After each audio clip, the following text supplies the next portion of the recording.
What's up, y'all? This is Andrew from Mirror Music. I'm going to do something a little bit different in reaction today. Jennifer Nettles is one of my very favorite artists ever. I've followed her musical career since she was in a band in the late 90s called Soul Miner's Daughter. First time I ever saw her perform live was at a music showcase at Tremont Music Hall, probably 97, 98. It's been a long time. But I've watched her play live in her various incarnations: Soul Miner's Daughter, Jennifer Nettles Band, Sugarland, and then solo, I don't know, dozens of times. So what I'm going to play for you today and talk about a little bit is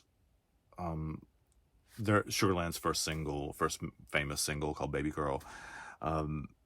This is a version from an album they did called Sugar and the Raw, where it's just, at this point, they were a trio, Jennifer, Christian Bush, and Kristen Hall. And it's basically just them sitting, it sounds just like them sitting around a microphone playing live and singing to each other, and the harmonies are extraordinary. Part of the excuse for making this video is just because I want to share this version of the song with you, because I don't know that it's anywhere else on the internet. You know, there are lots of country songs that talk about country life and city life and contrasting the two and whatever. And there are songs that do that badly, and there are songs that do it well, and I think this one does it well. So, anyway, this is Baby Girl.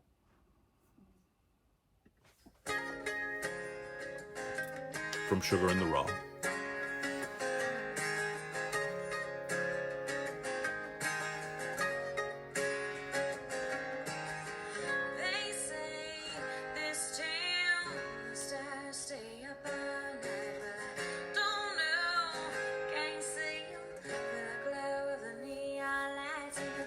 See, that's a contrast between the city and the country, right? They say this in this town, the stars stay up all night. But I don't know, I can't see them through the glow of the neon lights. The poetry there, though, is excellent, because you have both they say the stars stay up all night, like in Los Angeles or New York or wherever, or Nashville, I guess maybe in this case. But the stars stay up all night, like the rock stars or the country stars or the people who are celebrities stay up all night.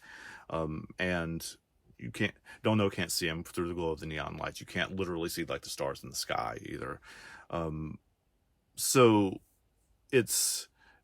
she's working with a double meaning there, right? Both the stars in the sky that you can't see in the sky because of all the ambient lights around in a big city, and and the stars like themselves, like the musicians, the stars too. So that nuance is already better than most modern music that you hear.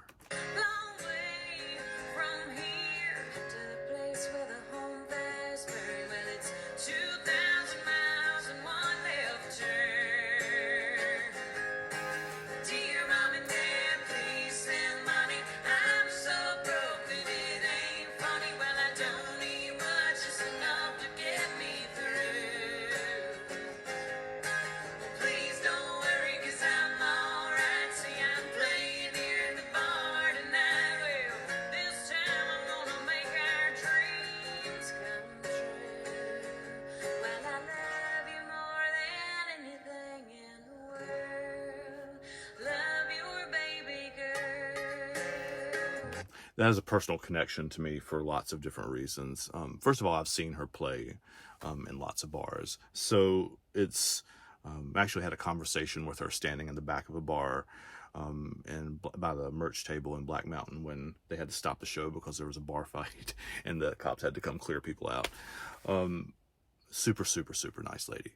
But yeah, this is also an example of a woman, Jennifer, who is actually from a small town. She's from a tiny little one-stoplight town in South Georgia. Or that's the story she tells anyway. So, like, when she's speaking on small town life and leaving home to go to the big city to make something of, not make something of herself, but to become a star herself or whatever, it's it's a genuine story and not the kind of mythology that a lot of musicians make about themselves.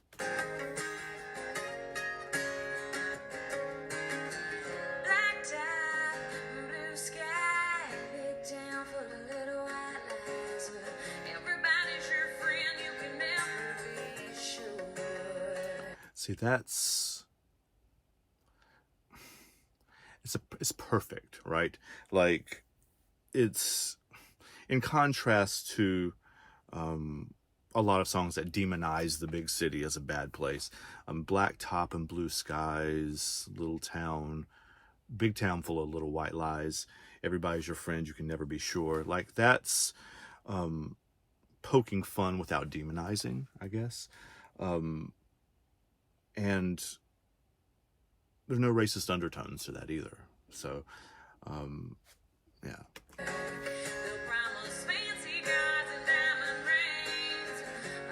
He's talking about promoters now.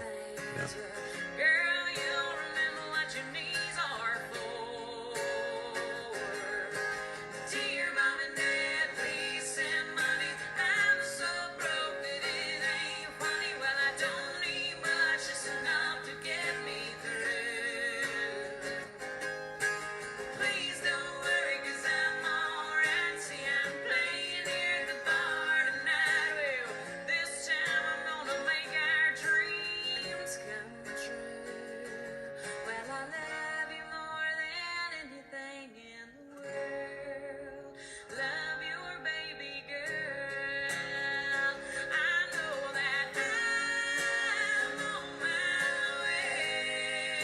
Listen to the harmony here.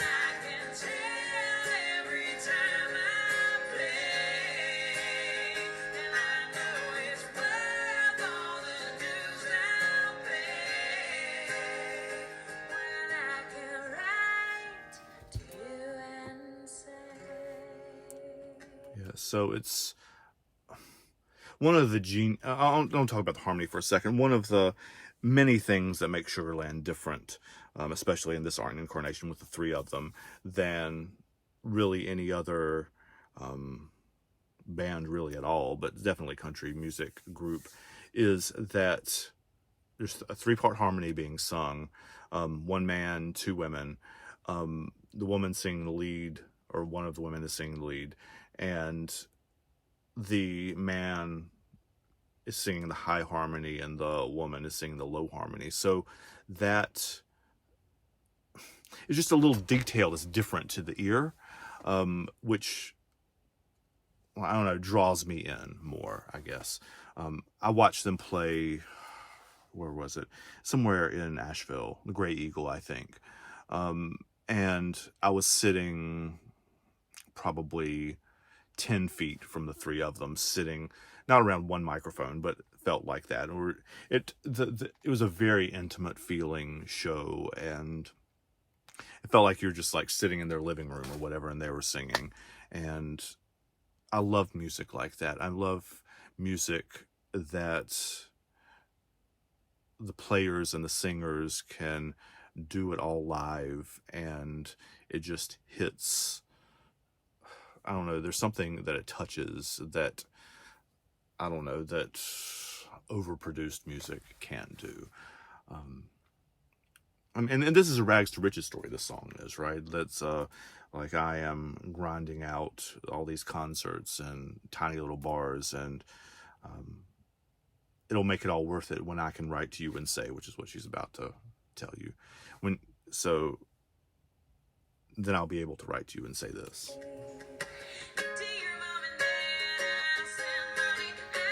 It's just an inversion, right?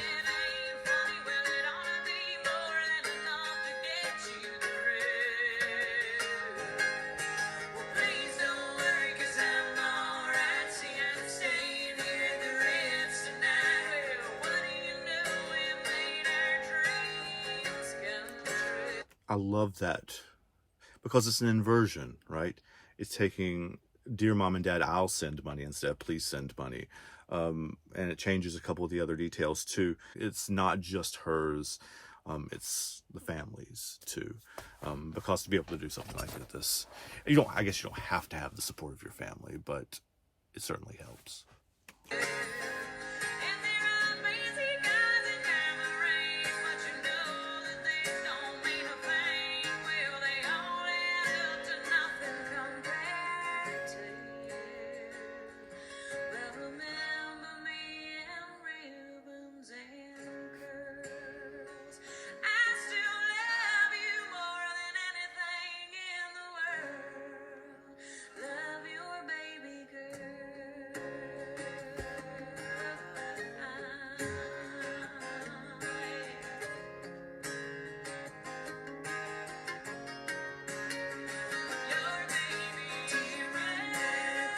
Hear that harmony again?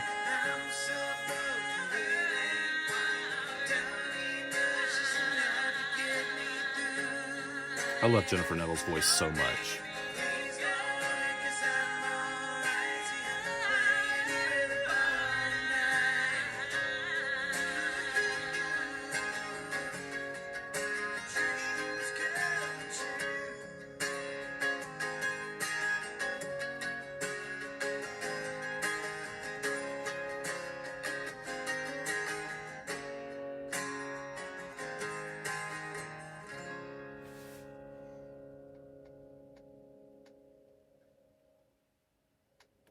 All right, so I wanted to talk about this both as I love Jennifer Nettles' music, and I wanted to share that version of that song with you, though it's probably one that those of you who are country music fans are familiar with. Those of you who aren't country music fans, hopefully can still appreciate like the craft of how the verses are put together and how the structure of the song is put together, and her voice too, man. It's